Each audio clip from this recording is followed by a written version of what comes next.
I'm the DBX guy, and I'm here to show you how fast and easy it is to set up and use a DriveRack PX. First step, of course, is to take your DriveRack PX out of the box and plug the power cord in.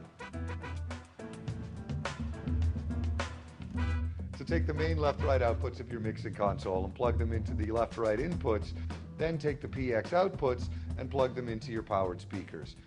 If you have subwoofers, you can also plug them in now using the DriveRack PX's subwoofer outputs.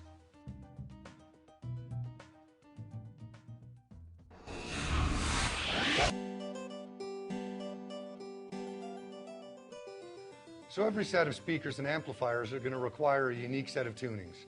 By running the setup wizard, we're going to tell the DriveRack PX what speakers and amplifiers are plugged into it, and it will then configure itself to match those. First, press and hold the setup button until System Setup Wizard appears in the display. Next, press the Next Page button. Then use the data wheel to select mono or stereo. Then press the Next Page button. Turn the data wheel to select your powered speakers. If your speakers aren't listed, use the Custom. Then press the Next Page button.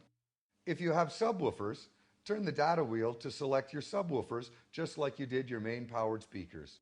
Then press the Next Page button. Use the data wheel to turn the virtual knob to where you have the volume knob set on your amplifiers, or set the knobs on your amplifiers to match those displayed on the screen. Then press the Next Page button. Turn the data wheel to select your sub-speaker, amplifier, and model. Then press the Next Page button. Next, press the data wheel to load the preset you've just created. Connect the included measurement mic into the jack on the front panel. Press the RTA mic input button just to the right of the microphone input. Now place the RTA microphone between your two speakers. It works best when it's about 25 feet back. The words "Set to Performance Level" will appear in the display when you have passed the minimum threshold. Turning the data wheel will increase the volume of the pink noise coming out of your speakers. Keep going until it's roughly the level that you'll be doing your performance at. Press the Next Page button. When the display reads Auto Level Complete, release the RTA input button. Press the Next Page button.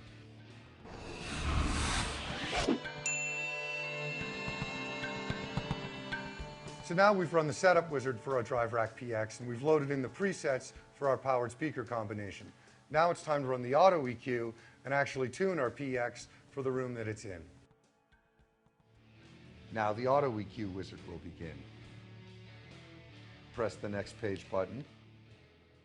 With the RTA microphone connected and in the same position, press the RTA input button.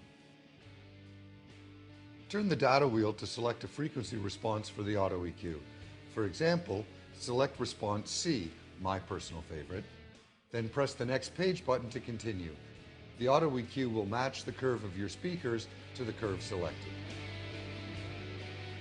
Press the Next Page button. The auto EQ will go through some audible changes as it tunes your speakers to the room. This may take a few minutes. Auto EQ will complete or finish sending pink noise once it has come as close as possible to matching the frequency response of your speakers to the EQ curve you selected earlier. Press the RTA input button to release the auto EQ and continue on.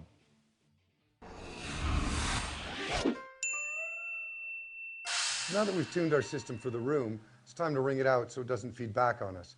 For that, we're going to run the DriveRack PX Auto Feedback Suppression Wizard. Now the AFS wizard will begin. Press the Next Page button.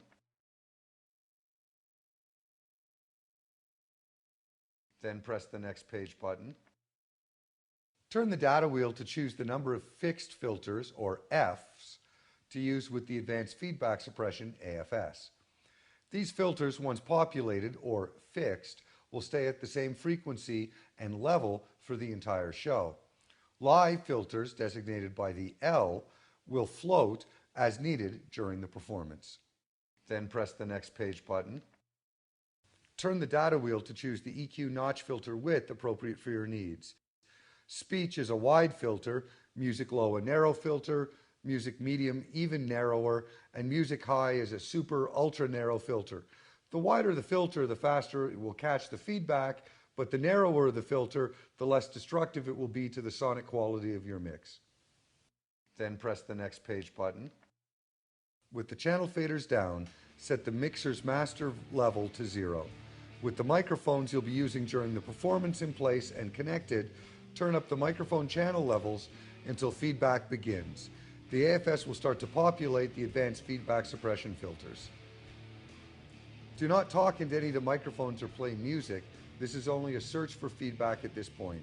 Slowly increase the channel gain on your mixer to the desired level.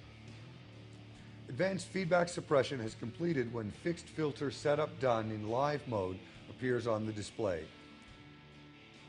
Then press the Next Page button. Store your new preset by pressing the Store button. Your program is storing.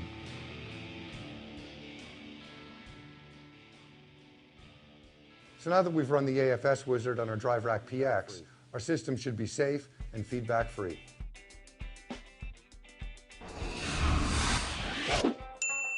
So now we've run all the wizards and we're ready to go, but there's a couple of tricks I wanted to share with you about how we can get even better performance out of our DriveRack PX. Moving the microphone out of the center on the auto EQ section and even putting it on the floor off to one side in front of one stack of speakers instead of in the center of both gets better results. So that's our look at the DriveRack PX.